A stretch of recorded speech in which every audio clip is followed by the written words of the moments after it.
मंगो दुआ के शाला इंजदा नसीब होवे। मंगो दुआ के शाला इंजदा नसीब होवे। जद आवे मौत मैनू, जद आवे मौत मैनू। बिस्मिल्लाहिर्रहमानिर्रहीम। अस्सलाम वालेकुम दोस्तों और बुजुर्गों, नाज़रीन, तुहाडे सामने अगली वीडियो दे नाल हाज़र हां।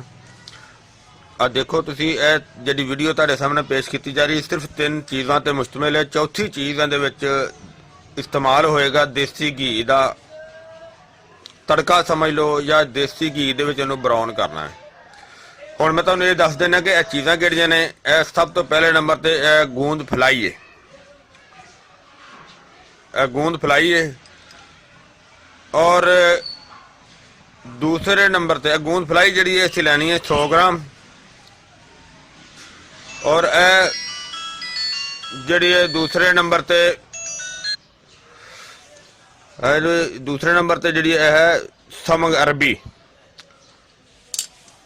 समग अरबी भी है। और इनू किक्कर दी गूंद भी कहा जाता है, और इनू गूंद बबोल भी कहा जाता है, और इनू समग अरबी भी कहा जाता है। और ये समग अरबी जिहड़ी है कोशिश करनी है कि साफ साफ लैनी है, अच्छी लैनी है, बल्कि हर आइटम ही अच्छी और बेहतर और साफ होनी चाहिए है। ताकि चीज़ अच्छी होगी तो अंदर रिजल्ट भी अच्छा होता है। समग अरबी जी है 250 ग्राम लैनी है। जिस तरह कि तुहानूं मैं पहले दस चुकिया कि गूंद फलाई जी है वो 100 ग्राम, समग अरबी 250 ग्राम। और तीसरे नंबर पर गूंद कतीरा, ये 1 छटांक लैनी है। और इन्हां तिन्नां चीज़ां नूं बनावना इस तरीके नाल है कि देसी घी, बल्कि वो तुहानूं मैं अगले स्टैप दे विच दिखाना। ये 3 चीज़ां दा सिर्फ तुहानूं तारफ करवा दिता है। और इन्हां दी हुण बनाउण दी तैयारी जिहड़ी ना वो शुरू करने आ, वो मैं तुहानूं दिखाना फिर। बिस्मिल्लाहिर्रहमानिर्रहीम। देखो असीं हुण जिहड़ा ना दोबारा ये सिलसिला शुरू करने आ, जिहड़ा कि फ्राई करन लगे आ समग अरबी किक्कर दी गूंद। और सब तो पहले इनू घी जिहड़ा असीं इनू बिस्मिल्लाहिर्रहमानिर्रहीम देसी घी है, इनू असीं सिर्फ फ्राई करना कि असीं इन्ना कुछ घी इहदे च रखने आ, इहदे सिर्फ फ्राई की जाए। थोड़ा थोड़ा ज़्यादा कम करने आ।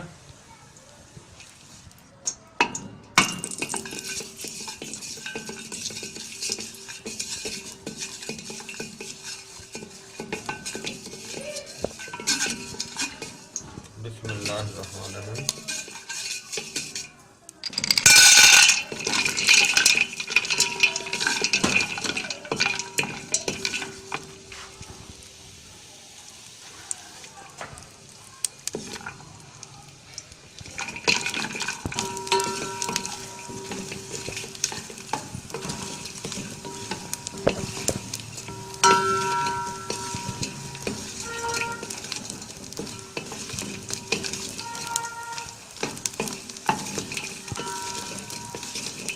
बिल्कुल हल्की आंच से फ्राई कर रहे हैं।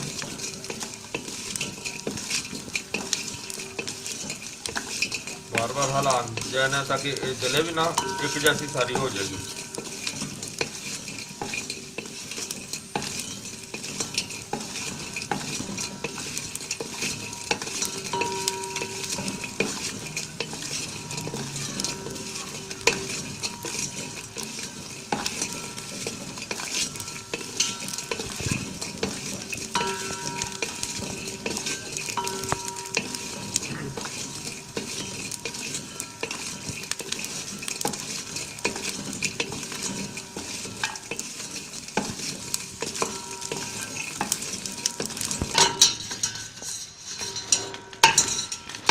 माशाल्लाह ज़बरदस्त हो गई है देखो।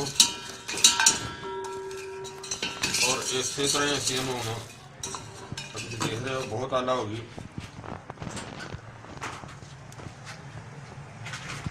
ਅਸੀਂ ਹੁਣ ਇਹਦੇ ਤੋਂ ਬਾਅਦ ਦੂਸਰੀ ਜਿਹੜੀ ਉਹ ਸ਼ਾਮਲ ਕਰਨਾ। ਸਾਡਾ ਚੁੱਲ੍ਹਾ ਬੰਦ ਹੋ ਗਿਆ ਸੀ ਜ਼ਿਆਦਾ ਸੀ।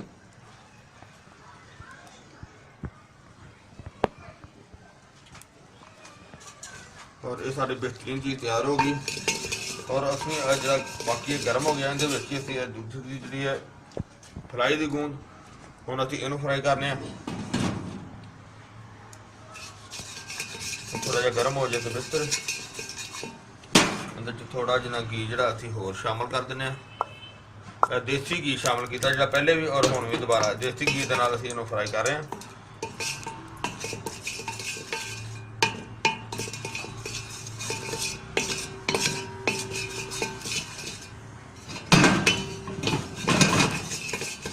और इहदे विच हुण असीं इहदे दोबारा मिलना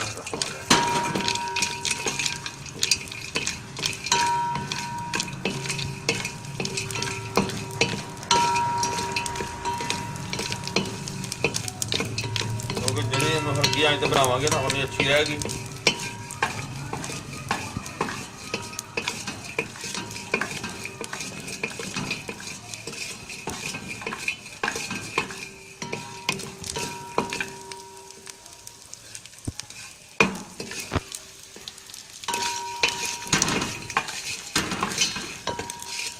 फुलना शुरू हो गई।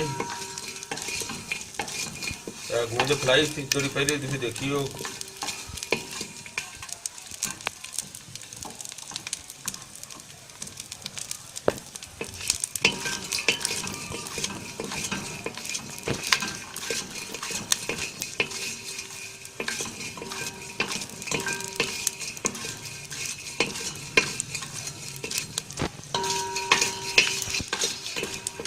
माशाल्लाह भी जबरदस्त बन गई।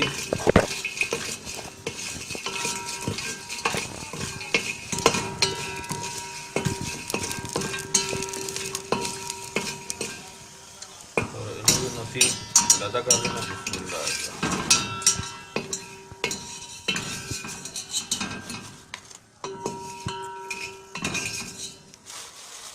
माशाल्लाह जबरदस्त हो गई अभी। और इस तरह ही असी हम गर्म है इहदे ज़्यादा घी नहीं शामिल करते। और तीसरे नंबर पर जी सारी गूंद साढ़े को थोड़ी बरीक हैगी वो असी इहदे शामिल करने। अगर जरूर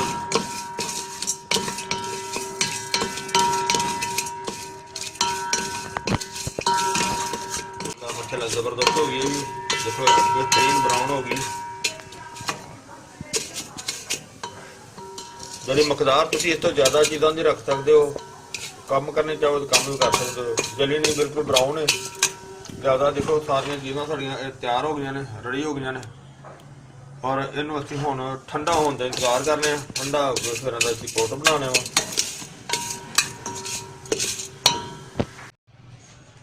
माशाल्लाह ज़बरदस्त हो गई है। देखो ठंडी भी हो गई है और बहुत अच्छी हो गई है। बहुत आला किस्म की हो गई। देखो ब्राउन हो गई सी सारी हल्की हल्की जबरदस्त हो गई। और इन असी हुण पाउडर बनाने।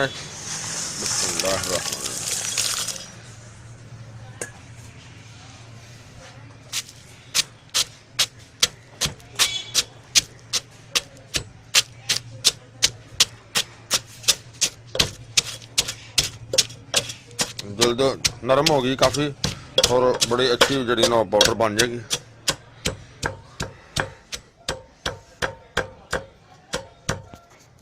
माशाल्लाह ज़बरदस्त चीज़ बन गई है। बहुत ही आला ज़बरदस्त। क्योंकि वो घी की नमी की वजह तो जी ना वो बिल्कुल बारीक सफूफ नहीं बन सकती, लेकिन खान के काबिल बेहतरीन बन गई। और इनका इस्तेमाल जड़ा है वो कम अज़ कम है। देखो यह चीज़ जिस तरह के आधा चम्मच और ये एक गिलास नीम गर्म दुध नाल और दुध दे विच तुसीं एक चुटकी जड़ा ना दारचीनी का पाउडर पा के पहले दुध नूं अच्छी तरह बॉयल कर लेना। अच्छी तरह बॉयल करके उस तो बाद खाना खान तो 1 घंटा पहले, अगर खाना खा लिया तो खाना खान तो 2 घंटे बाद इनका आधा चम्मच सुबह तो शाम 2 टाइम इस्तेमाल करना है। और ये जिहड़े कि जोड़ां दे विच गैब आ जाता है ਔਰ ਜੋੜ ਦਰਦ ਕਰਦੇ ਨੇ, ਖਾਸ ਕਰਕੇ 올ਡ ਏਜ ਦੇ ਵਿੱਚ, ਬੁਢਾਪੇ ਦੇ ਵਿੱਚ, ਬੁੱਢਿਆਂ ਬੰਦਿਆਂ ਵਾਸਤੇ, ਯਾਨੀ ਕਿ ਲੇਡੀਜ਼ ਜੈਂਟਸ ਵਾਸਤੇ, ਦੋਨਾਂ ਵਾਸਤੇ ਬਿਹਤਰੀਨ ਚੀਜ਼ ਹੈ। ਔਰ ਇਸ ਤੋਂ ਇਲਾਵਾ ਕੋਈ ਵੀ ਬੰਦਾ ਜਿਹੜਾ ਕਿ ਜਵਾਨੀ ਦੇ ਵਿੱਚ ਜਿਹਨੂੰ ਜਰਿਆਨ ਦੀ ਸ਼ਿਕਾਇਤ ਬਹੁਤ ਜ਼ਿਆਦਾ ਹੋਵੇ, ਕਿਉਂਕਿ ਜਿਹਨੂੰ ਜਰਿਆਨ ਦੀ ਕਸਰਤ ਜਿਹੜੀ ਨਾ ਉਹ ਅਕਸਰ ਬੰਦਿਆਂ ਨੂੰ ਹੁੰਦੀ ਹੈ ਕਿ ਜਿਹੜੀ ਉਹਨਾਂ ਨੂੰ ਉਹ ਮਹਿਸੂਸ ਨਹੀਂ ਕਰਵਾਉਂਦੇ, ਪਤਾ ਨਹੀਂ ਚੱਲਦਾ, ਔਰ ਜਦੋਂ ਉਹ ਬਹੁਤ ਜ਼ਿਆਦਾ ਕਮਜ਼ੋਰੀ ਕਰਦੀ ਹੈ ਫਿਰ ਪਤਾ ਚੱਲਦਾ ਕਿ ਇਹ ਮਸਲਾ ਹੋ ਰਿਹਾ ਹੈ। ਉਸ ਚੀਜ਼ ਵਾਸਤੇ ਵੀ ਜਿਹੜਾ ਨਾ ਇਹ ਬਿਹਤਰੀਨ ਚੀਜ਼ ਹੈ। ਯਾਨੀ ਕਿ ਜਰਿਆਨ ਦਾ ਇਲਾਜ ਤੇ ਇੱਕ ਅਲੱਗਾ ਚੀਜ਼ ਹੈ, ਲੇਕਿਨ ਜਰਿਆਨ ਦੀ ਵਜ੍ਹਾ ਤੋਂ ਜਿਹੜਾ ਜੋੜਾਂ ਦੇ ਵਿੱਚ ਮਸਲਾ ਆ ਜਾਂਦਾ ਹੈ ਉਹਦੇ ਵਾਸਤੇ ਵੀ ਇਹ ਬਿਹਤਰੀਨ ਜਿਹੜੀ ਨਾ ਉਹ ਕੰਮ ਕਰਨ ਵਾਲੀ ਚੀਜ਼ ਹੈ। ਲੇਕਿਨ ਇਹਦਾ ਇਸਤੇਮਾਲ ਜਿਸ ਤਰ੍ਹਾਂ ਤੁਹਾਨੂੰ ਦੱਸਿਆ ਉਹ ਇਸੇ ਤਰੀਕੇ ਨਾਲ ਹੀ ਹੈ। ਅਗਰ ਦਾਰਚੀਨੀ ਦਾ ਪਾਊਡਰ ਉਹਦੇ ਵਿੱਚ ਸ਼ਾਮਲ ਨਾ ਵੀ ਕੀਤਾ ਜਾਵੇ ਦੁੱਧ ਵਿੱਚ, ਤੇ ਦੁੱਧ ਵਿੱਚ ਦਾਰਚੀਨੀ ਦਾ ਇੱਕ ਛੋਟਾ ਜਿਹੜਾ ਨਾ ਇੱਕ ਲੱਕੜੀ ਲੈ ਕੇ ਉਹਨੂੰ ਦੁੱਧ ਵਿੱਚ ਸ਼ਾਮਲ ਕਰ ਲਿੱਤਾ ਜਾਏ। ਅਗਰ ਉਹ ਵੀ ਨਹੀਂ ਮਿਲੇ ਤੇ ਫਿਰ ਖਾਲੀ ਦੁੱਧ ਗਰਮ ਦੇ ਨਾਲ ਇਹ ਦਵਾਈ ਜਿਹੜੀ ਨਾ ਬਣੀ ਹੋਈ ਇਹ ਜਿਹੜੀ ਗੂੰਦਾਂ ਦੀ ਇਹ ਮਰਕਬ ਇਹ ਇਸਤੇਮਾਲ ਕੀਤਾ ਜਾ ਸਕਦਾ ਹੈ।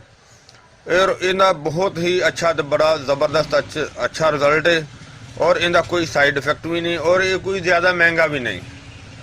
ਤੇ ਮੈਂ ਉਮੀਦ ਕਰਨਾ ਇਹ ਜਿਹੜੀ ਵੀਡੀਓ ਮੇਰੇ ਦੋਸਤ ਭਰਾਵਾਂ ਸਾਰਿਆਂ ਨੂੰ ਅੱਛੀ ਲੱਗੀ ਹੋਈ ਹੋਵੇਗੀ, ਔਰ ਇਹਨੂੰ ਤੁਸੀਂ ਲਾਈਕ ਕਰਿਓ, ਸ਼ੇਅਰ ਕਰਿਓ, ਔਰ ਸ਼ੇਅਰ ਜ਼ਿਆਦਾ ਤੋਂ ਜ਼ਿਆਦਾ ਕਰਿਓ, ਕਿਉਂਕਿ ਅਗਰ ਬੁੱਢਿਆਂ ਬੰਦਿਆਂ ਦਾ ਭਲਾ ਹੋਏਗਾ ਇਹ ਸਦਕਾ ਜਾਰੀਆ ਹੈ, ਬਹੁਤ ਜ਼ਿਆਦਾ ਸਦਕਾ ਜਾਰੀਆ ਹੈ। ਇਨਸ਼ਾਅੱਲਾ ਅਗਲੀ ਵੀਡੀਓ ਦੇ ਨਾਲ ਫਿਰ ਮਿਲਾਂਗੇ। ਇਜਾਜ਼ਤ, ਅੱਲਾਹ ਹਾਫਿਜ਼, अस्सलामु अलैकुम वरहमतुल्लाहि वबरकातुहू। गए बदेरे सरकार नू कवांगे, गम हो गए बदेरे सरकार नू कवांगे, दर्दां दर्दां दर्दां ने पा